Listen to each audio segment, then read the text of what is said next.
Hi, in this tutorial we'll quickly discuss how to submit forms using JavaScript.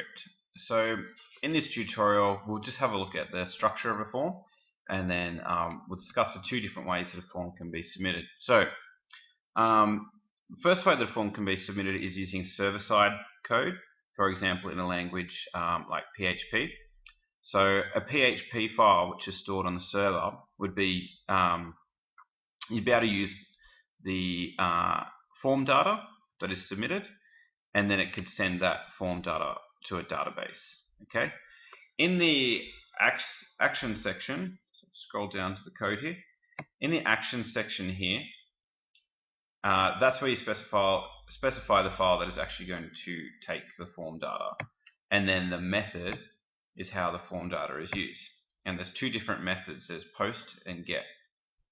Now, in the form action section here, I've put a link to another PHP file. Alright, so when the form is submitted, it will send it to the PHP file, which will then use the form data and send it to a database.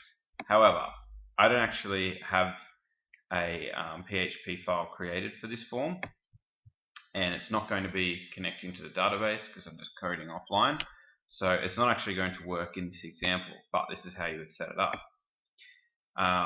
So because there's no PHP file there, the form won't actually work properly, but this is how you should do it. We can either use the get method or the post method to submit a form. The post method, which is being used here, sends the information to the server separately.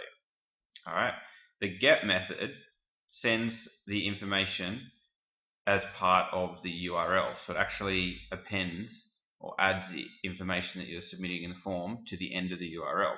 So sometimes when you're on you might be using a search engine or a website, and you search using specific keywords.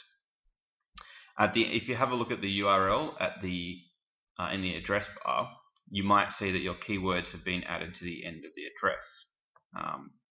So that is using the get method. So that's common for search engines on a website.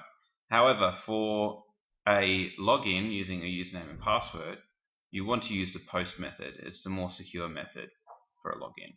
Okay, and that sends the information separately to the server and not part of the URL. Okay, so if we test this in Chrome, we can enter in a username and password and click on login, but it will say the web page is not found because it can't actually find this PHP file, because this web page isn't uploaded to a server and there's no PHP file there. We have a look back at the code. We have the form set up here with the action and the method, and then there's two fields, username and password. The username input type is text, and it has a name just called username, and the password input type is password, and that's why when I entered in the password, you can see it's replaced by little dots or stars, and that's because we're using the password input type. Alright, and it's named, this form element is named password. Alright, and then lastly, the last input type is a button.